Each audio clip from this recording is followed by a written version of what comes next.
before we want to go into how to start as a beginner, I want to have a word from our sponsors. Stravo, my name is of no importance to you. Just know this. I sponsored today's video of Lebe.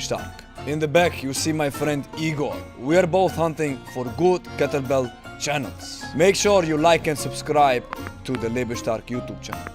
Or else, comrade, we can't consider you to be a true student of the art of kettlebell training.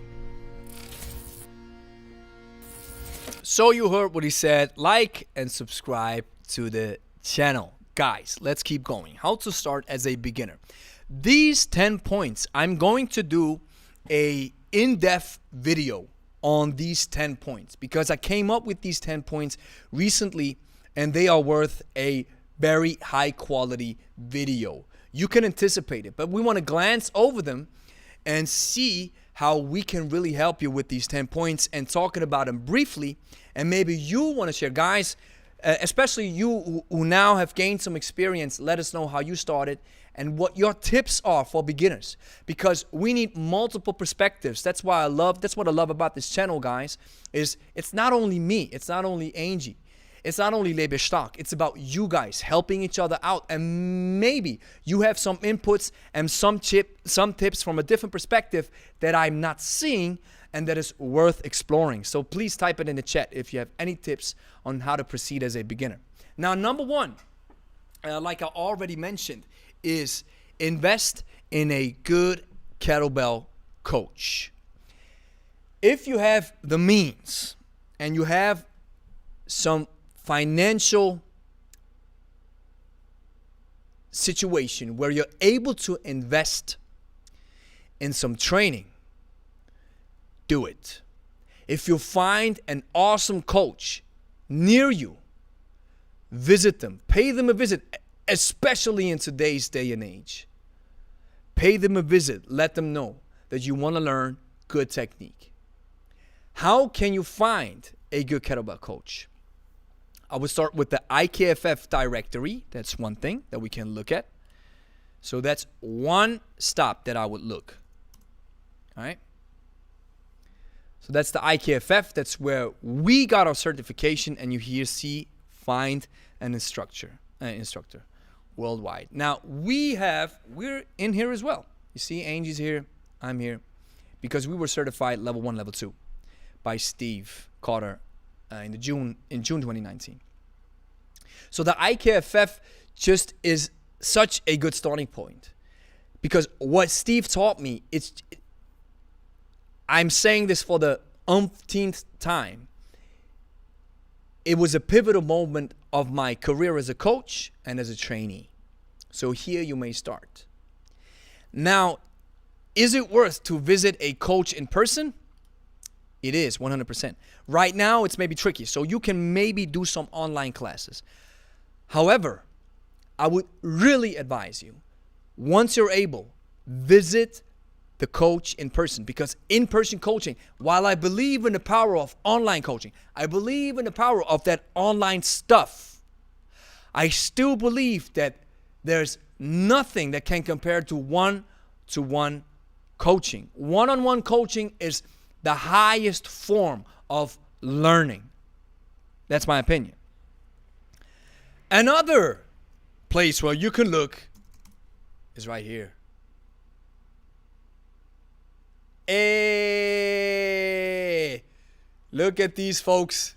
Look at these folks.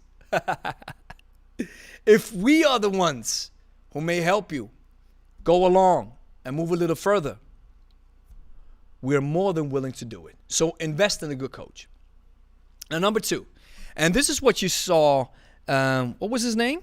Got to check his name again. Pat Filipovsky. He said something which I can tell that he's watching our stuff, because he mentioned these 2 categories. You have to differentiate between exercise categories. That's what Pat just did. What does that mean? You have 2 categories. The first category is the grinding lifts. The grinding lifts are the deadlift, a goblet squat, a press, a lunge, Turkish get up, or a windmill, or a row. So these, I think it's 7 exercises that we are qualifying as grinding lifts, and you can do multiple variations out of those exercises. I mean, if we would start about talking about the exercise selection, you would go crazy. There's so much stuff. Yet I believe in the simple and sinister protocol that Pavel Tsatsouline laid out. However, I don't know it exactly how he lays it out. What I believe is in the simple stuff. So the grinding lifts is one category. These are easier to master, yet they really, really are able to push you. What you can do if you want to find out how they feel and what they look like in action, check our yesterday's workout. I think it's kettlebell workout number 81. Check, these are just grinding lifts only. And while they are easier to master, doesn't mean that you won't get a good workout in or that they won't push you to your limits. Now the second category is the ballistics. Ballistics are swing, clean, and jerk maybe, and a snatch.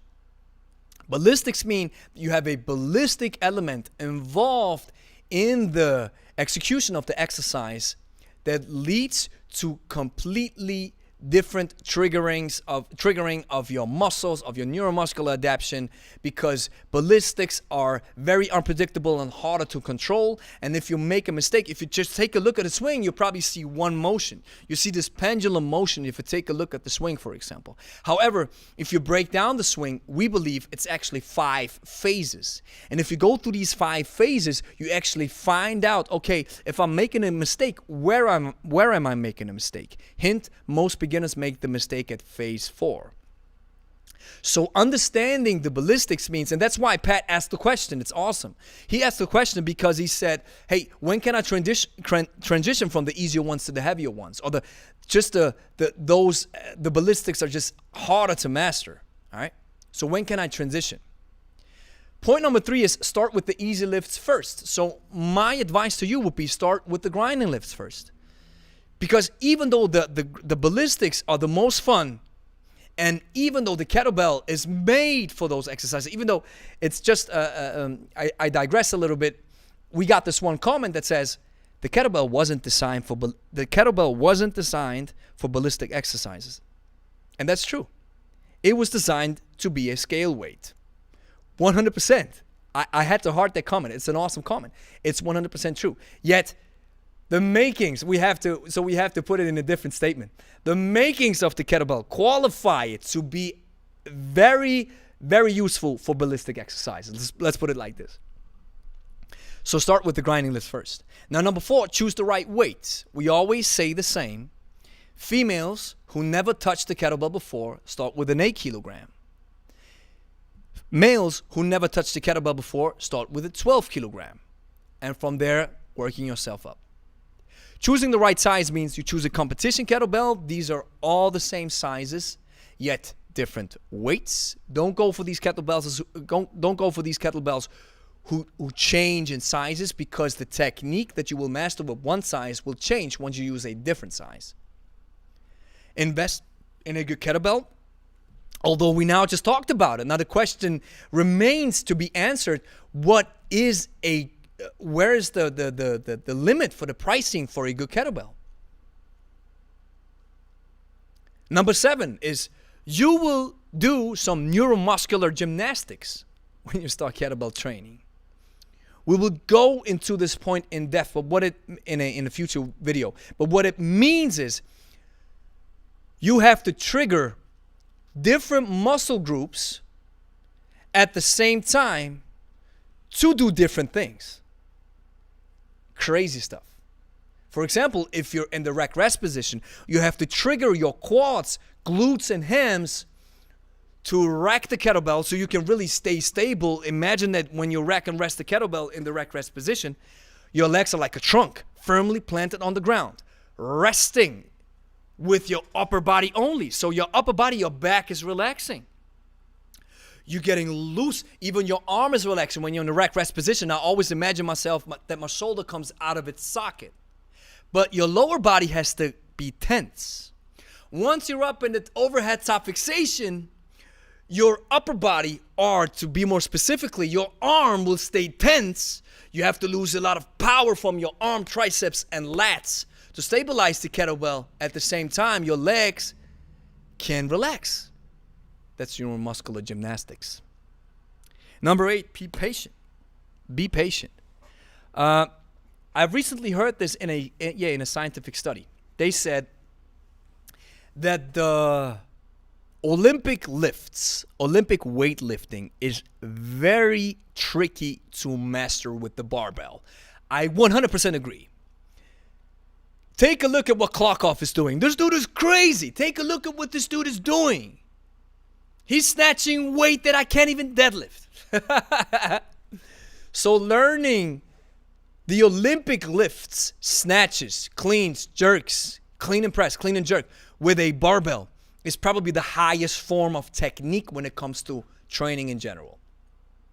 That's why you see so many fails in CrossFit, because these exercises demand so much knowledge, repetition, to be perfect and safe with good form and an awesome execution, that if you put these awesome exercises do a lot for your body in a setting where you have sometimes, not all of them of course, they're awesome CrossFit coaches I believe, but you put them in a setting where you have sometimes very unqualified coaches teaching you an exercise that is high in demand.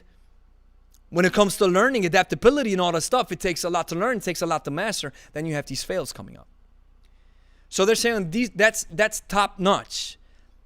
I would say when it comes to the kettlebell, especially the Russian style, is also top notch. Probably not at the same level with the barbell. I would sign that.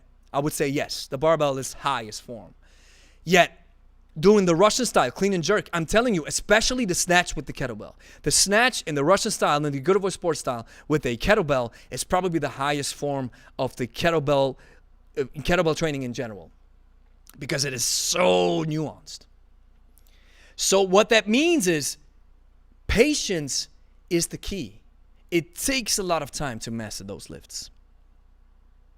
Number 9 is a proper warm-up or mobility routine. We're going to do a video about it as well. We follow the philosophy of functional movement systems. I did an online course in 2018 or 2019, I think it was. And I got this one statement. There's some stuff that they're doing that I don't believe in, that I don't think is necessary. However, there's one statement, and it's their philosophy that I do share, and I modified a little bit. They say, move well, then move often. And they even clarified it with how the statement is formed. Move well, there's a point. And then move often, there's no point, because you keep moving. But moving well has a certain stop to it. So what this means is you have to move well with your body itself. And that's why I modified it. Move well with your body without any load, with your body weight only, before moving often under load. Because if your body is not moving well in itself, it will be very dangerous with load. That's why proper warm-up and a good mobility routine is key to loosen certain muscle groups up. Because most of us, guys, let me tell you, most of us are tied up and are tight in our hips and our shoulders.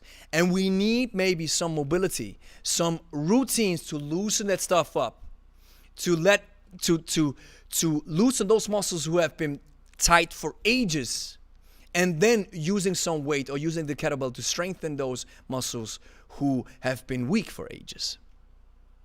Now, I'm not saying that a warm-up or a mobility routine will cure any pain or any problem that you have with any of your joints or arthritis or whatever it's happening. It may be improving. I'm not saying that it's going to be perfect afterwards. And there's even, if you want to take a step even further, there are some exercises that some people are not qualified to do with perfect form. I can give you an example. We have one client. He had a surgery on his hip. I think it was the left side of his hip, so his left femur. Now, because of that situation, his range of motion is limited, and it's even visible when you compare those two legs. When he does it with the right leg, for example, when he does the squat, his right leg is able to go way further out than his left leg. So his left leg is impaired with the range of motion. There's no mobility routine that will improve this because it is structurally given. So maybe some structures don't allow for certain movements of certain range of motions, and that's totally fine. Now, workout and duration and frequency is something that we will extrapolate upon in detail on this upcoming video. What I want to say is, if you're just starting out and you're thinking about how long is the workout supposed to take, you can really cut. Let's put it like this. If you have been working out in the gym for an hour or an hour and a half, you can cut that. You can cut that 70% of the time. You will use only 30% of the time that you're used to in the gym. I guarantee you, especially if you use our training method. Okay? So if you've been working out and now you're choosing the kettlebell, maybe you're opting in for 20 minutes. And that'll be tough. If you are just starting out, it's your first time, then maybe, especially when it comes to exercises that have the grinding lifts involved, maybe you start with 10 minutes. Maybe you just start with 5 minutes. Maybe start easy. If you have never lifted any weights before, you're maybe overweight and you have some problems, some underlying conditions or some conditions that are known to you already, maybe start with 5 minutes. Or what you can do is you tune into our live workouts. You use what we do as an inspiration and you do what you can do. This is very important disclaimer and a very important message that I want to put across right now. If you see what we do in our live workouts, don't feel bad or don't lose motivation or inspiration because you're not able to follow along as much or as intense or with the same weight like Angie and me. I don't want to say that we're perfect or that we're the best athletes ever or that we're beasts. Although we kind of are a little bit. We are. Angie especially is a beast. What I want to say is, you're starting your journey somewhere else at another place. We were there as well. We started at this place as well. In my case, it's 11 years ago. I've been working out for almost a decade now. Started my intense kettlebell journey now for 1.5 years straight. Now you're starting in a different place, which is totally fine. So use it as inspiration. And drop the kettlebell, rest, breathe, have some fun with us, type something in the chat, and then go back at it again.